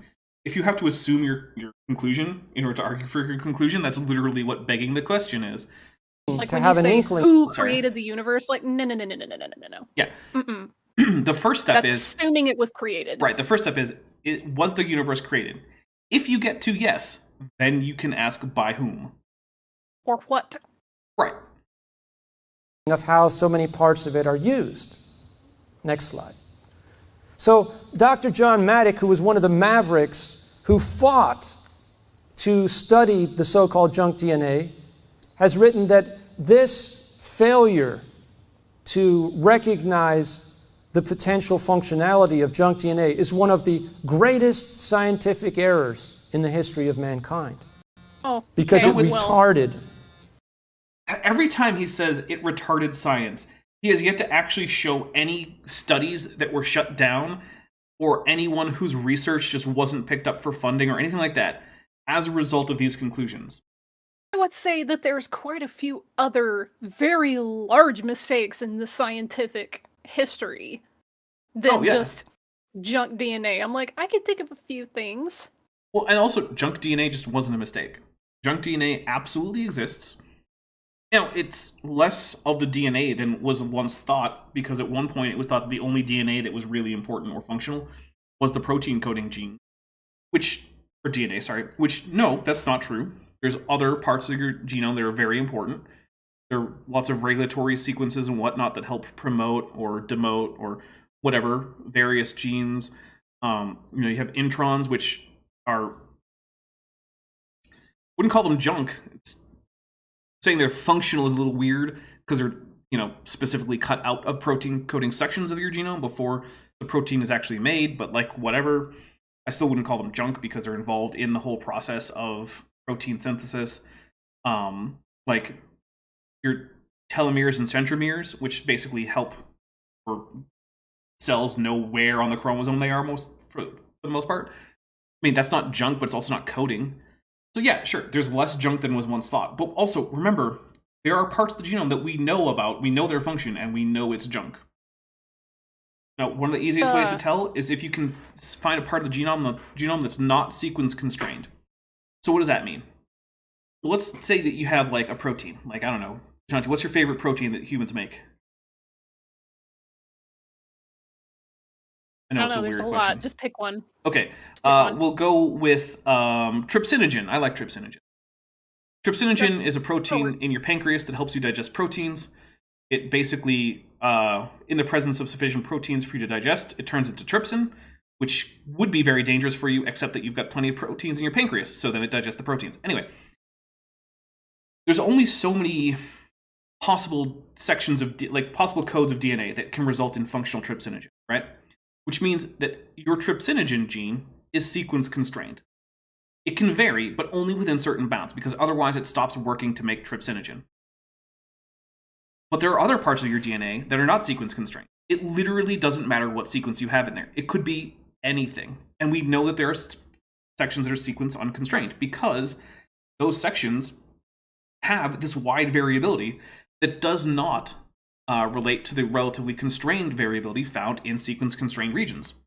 So what is that part of the genome doing? Well, it can't be regulating because that's sequence-constrained. It can't be protein coding because that's sequence-constrained. It's not an intron because it's not inside of an actual protein coding gene. So, yeah, it's junk. Yeah. Gasp. I know. It retarded. I thought your phone was out of battery, dude. Why is it vibrating now? Like, my goodness. Also, good God, how unprofessional to leave your phone on like that during a Seriously. lecture. Phone on silent, no vibrate, and charged. That's how you do it. Yes. It's not like it's rocket science here. Scientific progress.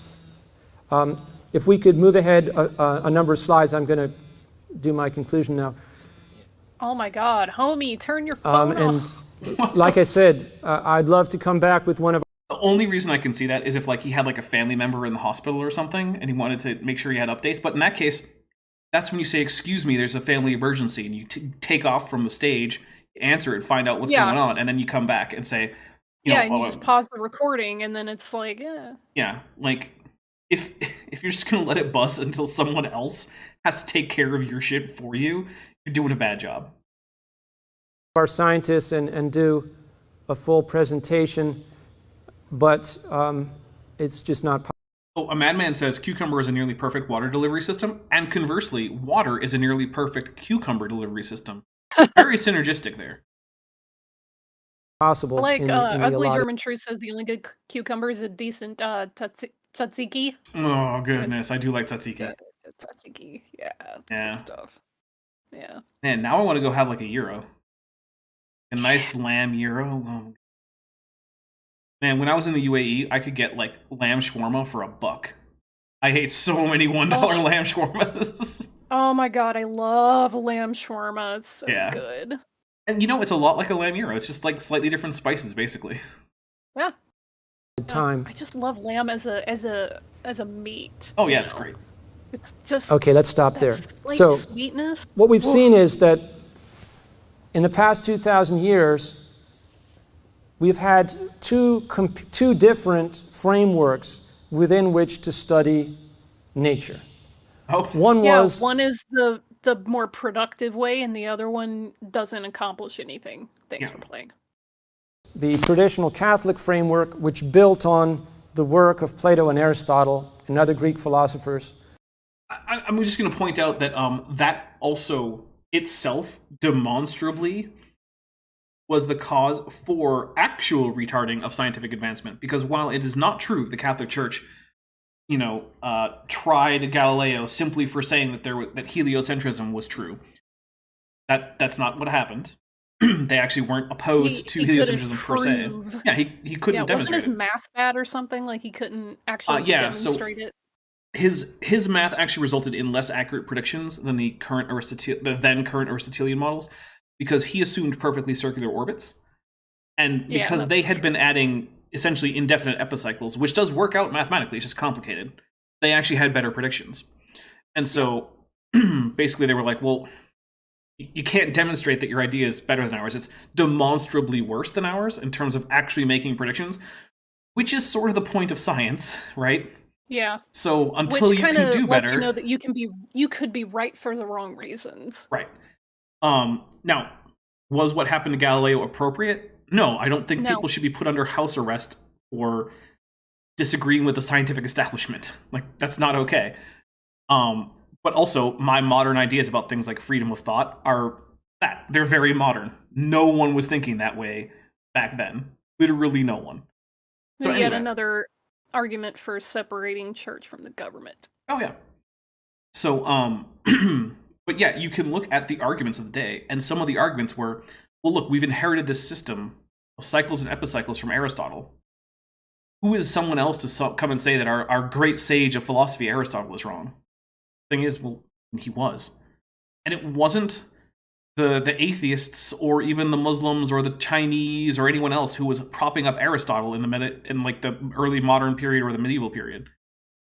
It was the Catholic Church. That's who was propping up Aristotelian cosmology. Amazing. So, like, in one of the few instances where we can directly say, okay, what was the Catholic Church teaching as a result of its reliance on Aristotle and Plato? And where that contradicted with science, did it demonstrably retard or accelerate the, science? It demonstrably retarded it. Well, in the words of Chancellor Valorum, ironic. Yeah. Oh, and also, Too Young to Feel This Old is basically saying Petri shawarma is better than UAE shawarma. I don't know. The only place I've had shawarma that was actually in the Middle East was the UAE, specifically in Dubai. Because it's the only emirate I've actually been to in the UAE. I'm sure the other emirates are fine, but this is the only one I've been to. Which presumes function and design, which presumes that man is fearfully and wonderfully made, that the basic design of man's body is magnificent, and that therefore our job is to remove... Yeah, the elbow sucks, the spine sucks, feet aren't great, knees, I know for certain, just as a tetrapod, aren't super all that amazing. Yeah, like, remember wisdom teeth? Yeah, those suck. Speaking of wisdom teeth, goodness gracious. Yeah. Yeah, there's... Mine's like, instead of sitting upright, mine right now, currently, is like this. Fun is times. That designed? Yes.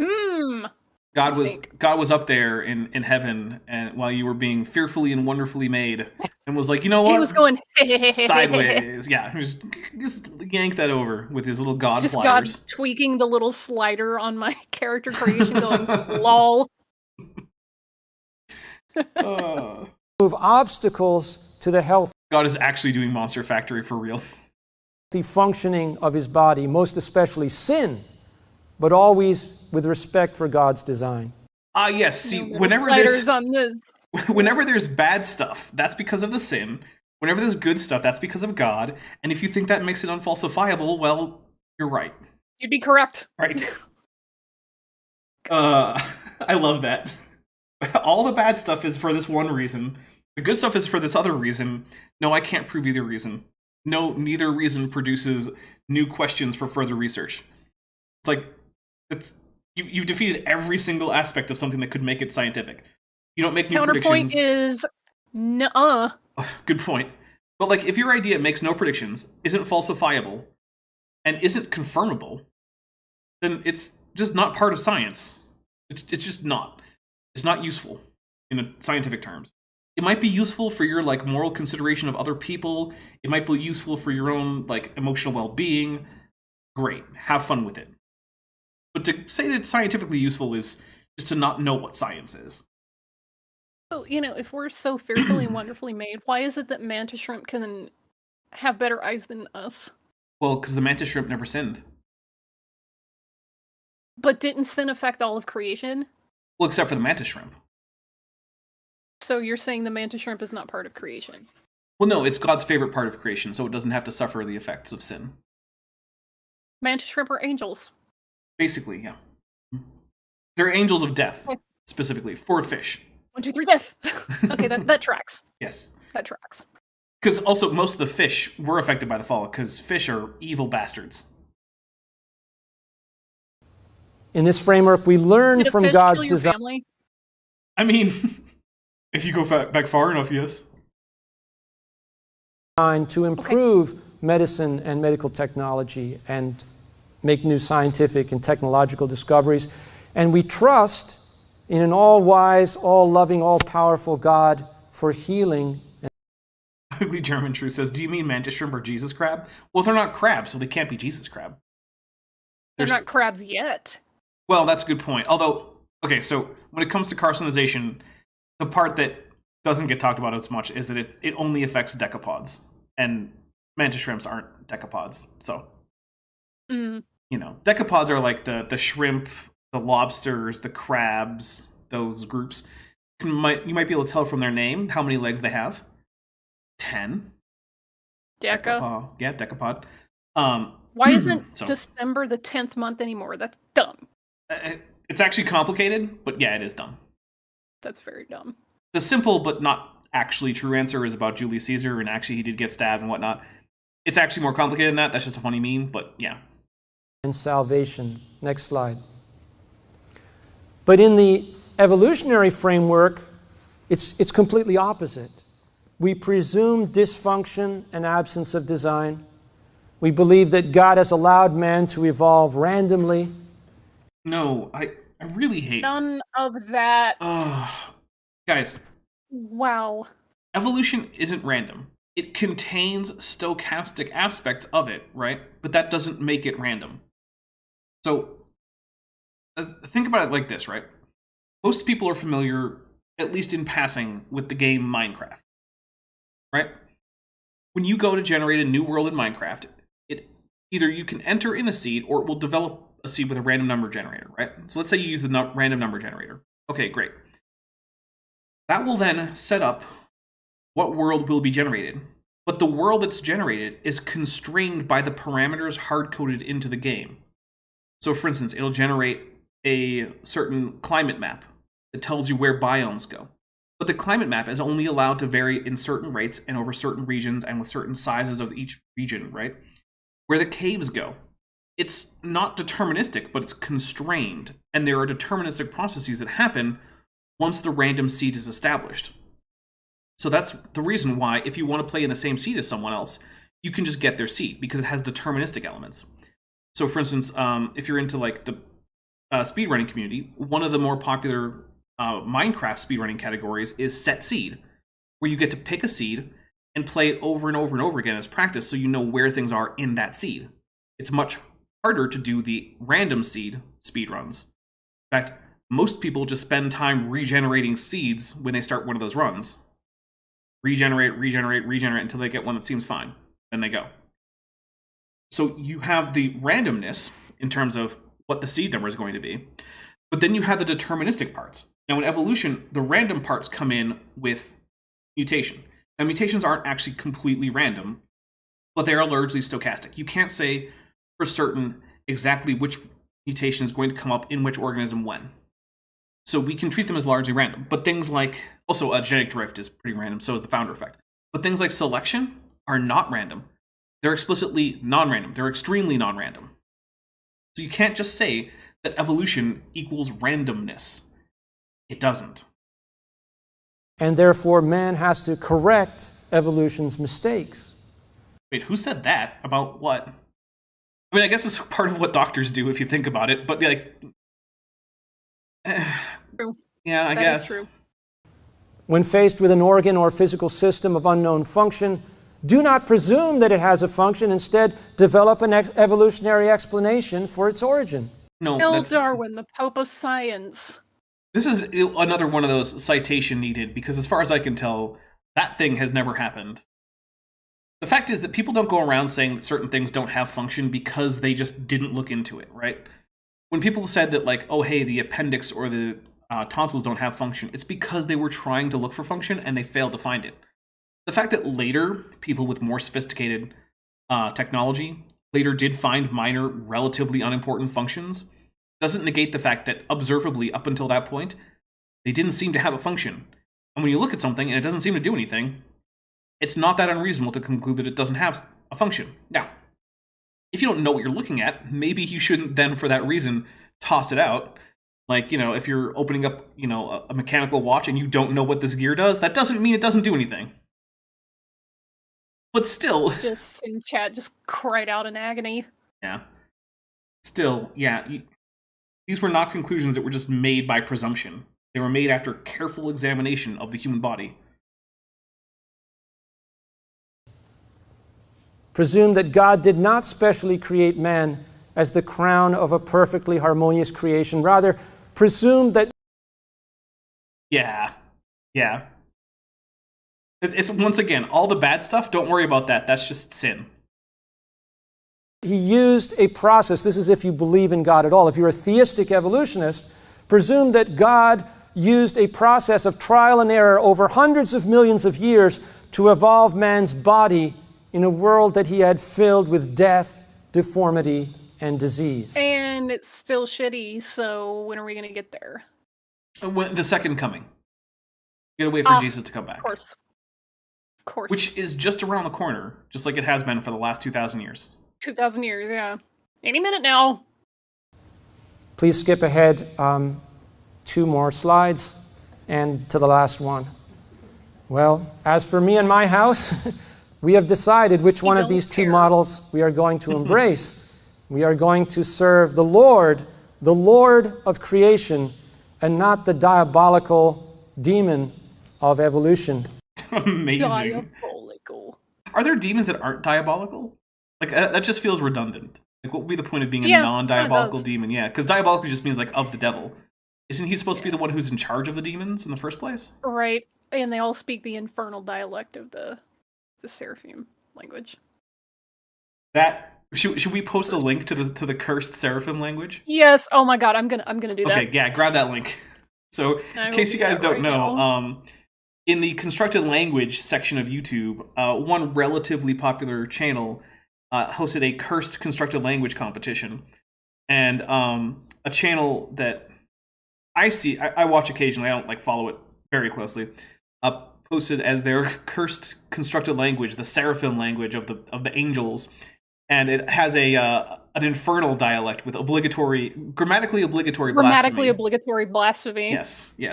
which is the greatest phrase.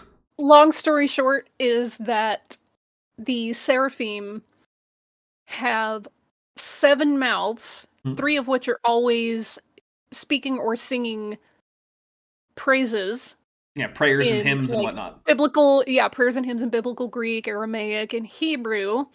And then the other 4 mouths are actually communicating the ideas, but they're not time constrained. And they have to speak in a certain order, and some of the mouths are closed, and that's a different grammatical rule than ones that are open, and it's very cursed, but it's great. It's extremely cursed, but there's a spoken sample, which is kind of amazing. Mm-hmm. Also, Mark Smith for $5 says, in most young Earth creationists and flirts, the brain is a vestigial organ. Yeah. It's got a little bit of function. It's keeping the heart going and the lungs going, but it's not doing a whole lot else. And the grammatical brightness of a word also is part of it. The link to the seraphim language has just been pinned in the chat. The brightness can be ionizing radiation, so you know, it's just like, how much more extra can we make this? All right, we've got 19 seconds left. We can get through 19 seconds. Okay. For thou hast formed me and hast laid thy hand upon me. Thou hast protected me from my mother's womb. I will praise thee, for thou art fearfully magnified. Wonderful are thy works. In the name of the Father, and of the Son, and of the Holy Spirit. I guess that's it. Thank you. Okay. Well, that was the video. It ended with a... All right. I mean, it ended the way most of these videos end, which was with a prayer. And you know what? Fine, fair enough. Do whatever you want there. I'm not going to tell you not to pray. That's not my job. But yeah, that was...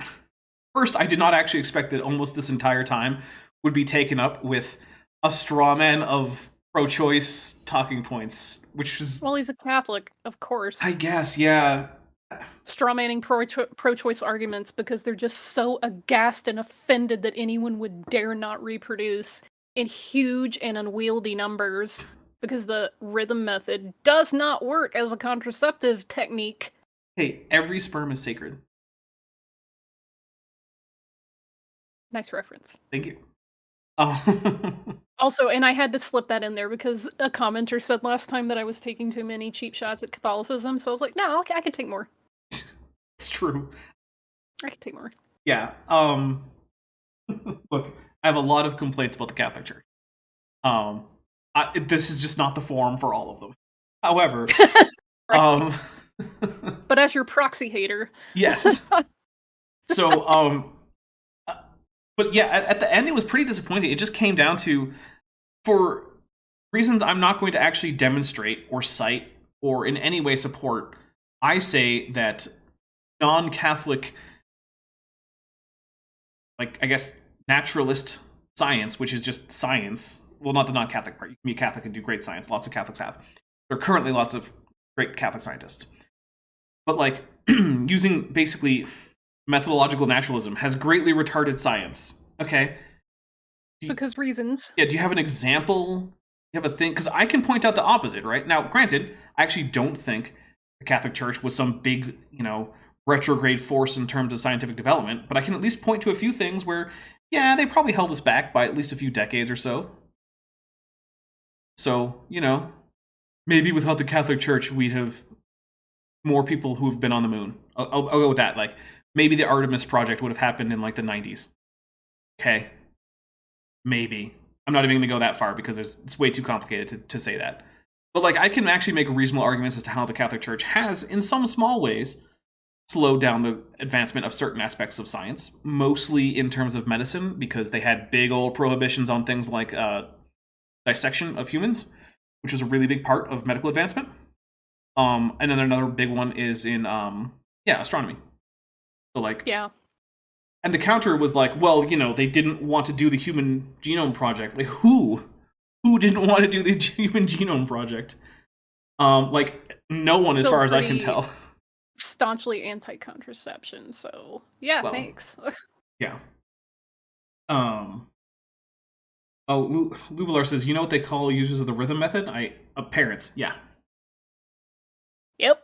What's ironic to me is that there have been times where, like, Catholic missionaries went into places like parts of Africa where the birth rates are very high, and they taught them the rhythm method, and the people there just use it as a way to more reliably become pregnant because they want to have as many kids as possible. And, like, yeah. The exact opposite of what you're trying to do. So yeah, overall, I think this is a very poor showing. I actually think this is probably worse than most Protestant young Earth creationists, because most of them at least aren't just making broad sweeping statements about, like, how science has advanced after abandoning Jesus or something. Like, at least they're not doing that. Like, no one that I know of, Protestant creationist, is going on about how the Human Genome Project was resisted so strongly because they didn't have a strongly Catholic or even just Christian background in their biology. Because I think most Protestant creationists who actually know anything about the Human Genome Project know that it didn't really receive opposition. I mean, you could probably find some, like, Republican politicians who were saying that they were wasting too much money on it, and instead they should spend more money on bombs. But they'll say that about literally everything, so like, whatever. Gotcha. Yeah. But anyway, yeah, that was disappointing. So let's take a look. Vishanti, do you have anything coming up that you need to tell everyone about? Not off the top of my head. Okay. So let's take a look at the calendar. So on Tuesday the 7th, that is the next show that I am planning to have. That will be Kent with Bent. I think it's 106, 105, something like that. So that should be on the 7th at 5 p.m. Pacific, 8 p.m. Eastern. Yeah, right, because Kent with Bent, we don't change the time to accommodate everyone else who does daylight savings time. Because neither me nor Bent are in places that do daylight savings time. Don't change the clock. Don't change the time of our show. Other shows, I will change. Must be nice. It is. It actually really is. Everyone else is like, oh, I'm going to lose an hour of sleep. I'm like, I don't know what you're talking about. Same time for me. Anyway, on the 9th, we're going to be doing the supercut of the Kurt Wise and his flood fossils. Unwise. Yeah, Kurt Unwise. We're going to do the supercut version of that. I'm going to find out just how long that is. So that's going to be on Thursday the 16th. No, sorry, 9th. The 11th is not currently planned, but chances are I will find another video to do a Dapper Reacts to. And there's a fair chance that Shanti may be around for that. I can't guarantee it, though. So let's take a look. There it is. Yeah, so the supercut is going to be 1 hour and 53 minutes, 0 seconds. Movie. That's far from my longest supercut is over 2.5 hours. Not as long as RRR. True, not as long as RRR. Or the 10 Commandments, for that matter. True. God, Yeah. what a good movie. It is a really good movie. Although I do find it a little ironic that the movie spends a whole lot of time talking about how God hates slavery. And it's like, okay, but what happens just after? Does it include a whole bunch of We rules don't talk about about how to take slaves?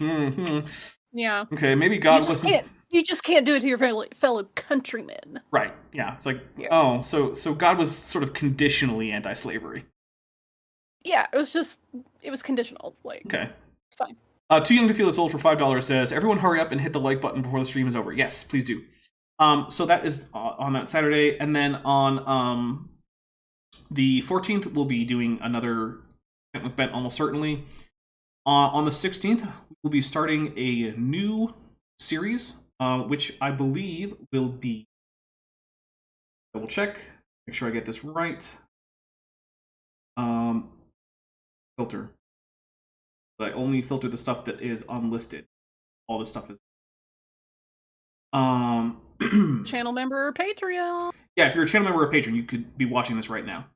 So it looks like we're doing the ICR during the height of the pandemic. Did a show, like, not a show, but like a Q&A section where people could send questions in via email or comments, I think, on their Facebook page or something. And it was the theme was dinosaurs, and so they took this Q&A session about dinosaurs. So the next series is going to be that. I'm going to be taking a look at ICR saying nonsense about dinosaurs, including yet more claims that they're dragons. Because one of my favorite things is that in that one, I think it's Tim Cleary is completely credulous about the idea that someone might have fought a dragon in the Middle East during, like, antiquity. But he's like, but I don't know if St. George actually existed. It's like, I'm sorry, the hard to believe part about this is the idea that some Roman legionary might have existed named George, who was then killed for being a Christian during the height of a persecution of Christians that's known to historically have happened. That's the part you're like, I don't know.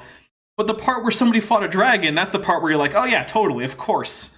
Okay. I think your like skeptometer might be broken there. Like, They even have one? Now, Really? Well, if he didn't have one, then why would he not believe that St. George existed? Dinosaurs are dragons. Like, Yeah. Too Young to Feel This Old for $5. Oh no, I already read that one, sorry. I was gonna say, there's a meme that I posted in your Discord where a kid is being given a quiz on which of these, like, 7 animals are dinosaurs or not, and all of the blanks beneath each dinosaur was, dinosaurs aren't real. Read your Bible. Yes. So funny. God. So yeah, that's the next series that's coming up. Eventually, we will get to the one that you're waiting for, Vishanti. We will get there. It's just not yet. God, we've been waiting since like freaking November. Yeah, I'm like 4 or 5 months ahead now. So hey, if any of you want 4 or 5 months worth of extra Dapper Dino content, join the Patreon and check the Patreon pages, or join the channel membership and check the community tab for all those posts where you can find all those videos. Anyway. That's going to be one hell of a storm. Oh, yeah. There's a big storm coming. Anyway, we're going to get out of here. Thank you, everyone, for coming. Thank you for all the super chats. Thank you for all the memberships. I will start working on the Fwing probably on like Tuesday or something, because I'm taking Sunday, Monday off as I usually do. So I hope to see all of you on Tuesday. Bye.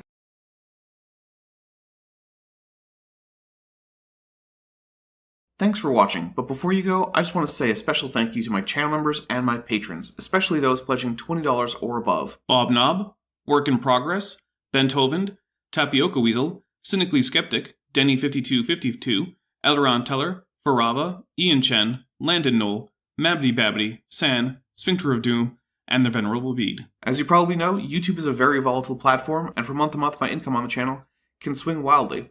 But the people you see on screen are directly supporting so that I don't have to worry too much about that, and the channel can keep going as it is, and perhaps even improving.